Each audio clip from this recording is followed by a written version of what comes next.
ദൈവ തിരുനാമത്തിന് മഹത്വമുണ്ടാവട്ടെ. Bible reading പ്രോഗ്രാമിൽ സംബന്ധിക്കുന്ന ഏവർക്കും കർത്തൃനാമത്തിൽ സ്നേഹവന്ദനം. അപ്പോസ്തലപ്രവൃത്തികൾ 26-ാം അധ്യായം. വിശുദ്ധ പൗലോസ് ശ്ലീഹ അഗ്രിപ്പ രാജാവിൻ്റെ മുൻപാകെ ആനയിക്കപ്പെടുന്നു. യഹൂദനായ അഗ്രിപ്പാവിൻ്റെ മുൻപാകെ കാര്യങ്ങൾ വിവരിപ്പാൻ ഒരു അവസരം കിട്ടിയതുള്ള സന്തോഷം പൗലോസ് ശ്ലീഹ അവിടെ അറിയിക്കുന്നു. 4-5 വാക്യങ്ങൾ തൻ്റെ പരീശൻ ഗണത്തിൽപ്പെട്ടവനാണെന്നും തനിക്ക് ലഭിച്ചതായ അഭ്യാസനവും മശിഹായുടെ ആഗമനം, മരിച്ചവരുടെ പുനരുദ്ധാനം എന്നിവയിലുള്ള യഹൂദന്മാരുടെ പ്രത്യാശ, തൻ്റെ അറിവില്ലായ്മയുടെ കാലത്ത് താനൊരു മതഭ്രാന്തനായിരുന്ന ഇവരെയൊക്കെ വളരെ പീഡിപ്പിച്ച് ക്രിസ്ത്യാനികളെ ധാരാളം പീഡിപ്പിച്ചവനായിരുന്നു എന്നൊക്കെ പൗലോസ് ശ്ലീഹ ഇവിടെ പറയുന്നു. 12 മുതൽ 18 വരെയുള്ള ഭാഗങ്ങൾ ദമസ്കോസിൽ വെച്ചുള്ള തൻ്റെ ദർശനത്തെക്കുറിച്ചാണ് അദ്ദേഹം വീണ്ടും അവസാനമായി പറയുന്നത്. ഇതിനു മുമ്പ് പല പ്രാവശ്യം അദ്ദേഹം പല രാജാക്കന്മാരുടെ, പല ന്യായാധിപന്മാരുടെ മുൻപാകെ ഈ ദർശനത്തെക്കുറിച്ച് പറഞ്ഞ് നമ്മൾ കേട്ടതാണ്. വീണ്ടും പൗലോസ് ശ്ലീഹ ഇവിടെ ആവർത്തിക്കുന്നു.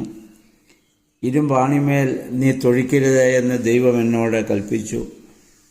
അതുകൊണ്ട് അന്ന് ഞാൻ കണ്ടതായ ദർശനം, കേട്ടതായ ശബ്ദം, അതിനുവേണ്ടിയാണ് താൻ ജീവിക്കുന്നത്, അതിനുവേണ്ടിയാണ് താൻ പ്രവർത്തിക്കുന്നത്, അല്ലാതെ താൻ തെറ്റും ചെയ്തിട്ടില്ല എന്നുള്ള ആ പൗലോസിൻ്റെ ആ വാദം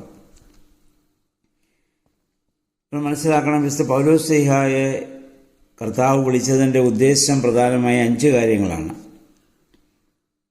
1, നീ എന്നെ കണ്ടതും ഇനിയും എന്നെ കാണുന്നതും സംബന്ധിച്ച് സാക്ഷ്യം വഹിക്കണം, അതിനുവേണ്ടി നീ പ്രവർത്തിക്കണം.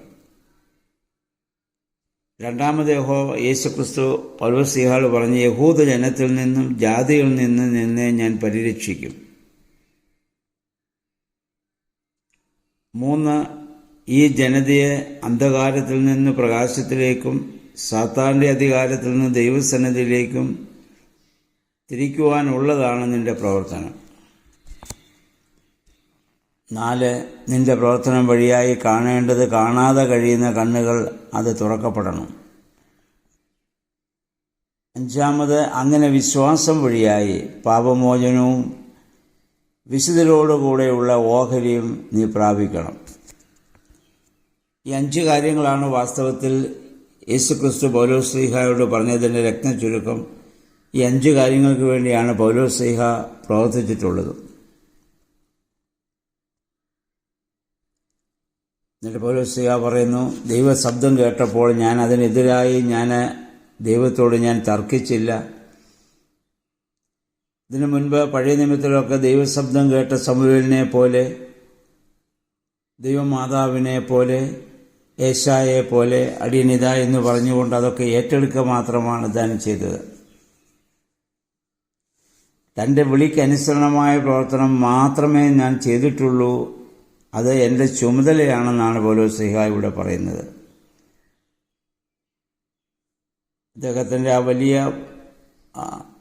പ്രശ്നങ്ങളുടെ ഒക്കെ നടുവിൽ ദൈവസഹായവും നടത്തിപ്പും ഉണ്ടായതൊക്കെ അദ്ദേഹം അവിടെ പറയുന്നുണ്ട്. ഇവിടെയും പൗലോസ് ശ്ലീഹ വീണ്ടും ആവർത്തിക്കുന്ന ഇതാണ്, മോശയും പ്രവാചകന്മാരും പറഞ്ഞിട്ടുള്ളതല്ലാതെ ഞാൻ വേറെ ഒന്നും ഞാൻ പറഞ്ഞിട്ടില്ല. അവർ പറഞ്ഞത് 2-3 കാര്യങ്ങളാണ്. മോശയും പ്രവാചകന്മാർ പറഞ്ഞത്, 1, മശിഹ എന്ന വ്യക്തി കഷ്ടമനുഭവിക്കും. 2, മരിച്ചവരിൽ നിന്നുള്ള പുനരുദ്ധാനത്തിൻ്റെ ആദ്യ ഫലമായിരിക്കും അവൻ. 3, അവൻ യഹൂദജനത്തോടും വിജാതിയരോടും പ്രകാശത്തെക്കുറിച്ച് പ്രസംഗിക്കും. ആ ദൗത്യമാണിപ്പോൾ ഞാൻ ഇവിടെ തുടർന്ന് ചെയ്യുന്നത്. ഇതിനപ്പുറമായിട്ട് ഞാൻ ഒന്നും ചെയ്തിട്ടില്ല.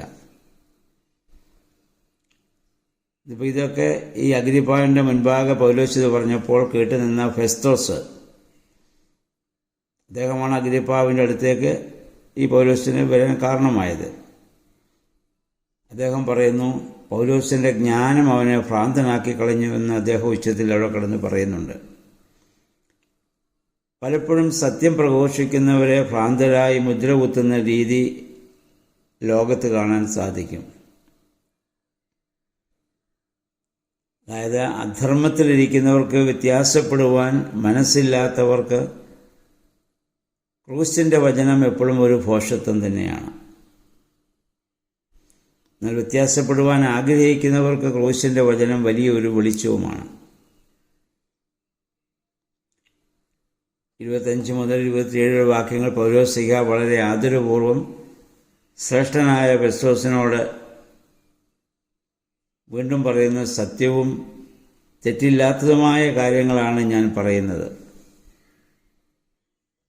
അദ്ദേഹം പറഞ്ഞു, യഹൂദ കാര്യങ്ങൾ അറിയാവുന്നവനായ താങ്കൾക്ക് ഇതൊക്കെ അറിയാം.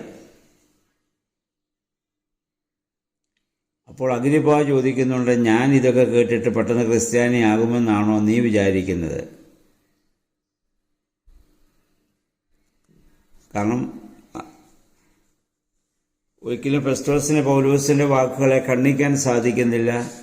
അഗ്രിപ്പാ ഇതൊക്കെ കേട്ടു. പൗലോസ് ഇതൊക്കെ പറഞ്ഞപ്പോൾ അഗ്രിപ്പാവ് തെറ്റിദ്ധരിച്ചു. അദ്ദേഹത്തെ ക്രിസ്ത്യാനിയാക്കാൻ വേണ്ടി പൗലോസ് പറയുന്നതാണെന്നൊക്കെ അവിടെ ഇത് തെറ്റിദ്ധരിക്കുന്നുണ്ട്. പക്ഷെ അവസാനം പൗലോസിൻ്റെ പ്രസംഗങ്ങളൊക്കെ കേട്ടതിന് ശേഷം ഈ ന്യായാധിപന്മാർ ഫെസ്തോസും അഗ്രിപ്പാവും കൂടെ പറയുന്നു. അതിന് 31 വാക്യത്തിൽ നമ്മൾ വായിക്കുന്നത് എന്താണ്? ഈ പൗലോസ് ഒരു നിരപരാധിയാണ്, നിഷ്കളങ്കനാണ്. യഹൂദന്മാർ പറയുന്ന പോലെയുള്ള വേദവിരുദ്ധമായിട്ടുള്ള അല്ലെങ്കിൽ അങ്ങനെയുള്ള ഒരു കാര്യവും പൗലോസിൽ നിന്ന് ഒരിക്കലും ഉണ്ടായിട്ടില്ല. പക്ഷെ അവനെ വിടുവാൻ അവർക്ക് ആഗ്രഹമുണ്ട്. പക്ഷേ കൈസർക്ക് അപ്പീൽ കൊടുത്തിട്ടുള്ളത് കൊണ്ട് അവിടെ പോകാതെ കൊണ്ട് വിടുവിക്കാൻ അവർക്ക് ഇപ്പോൾ നിർവാഹമില്ല.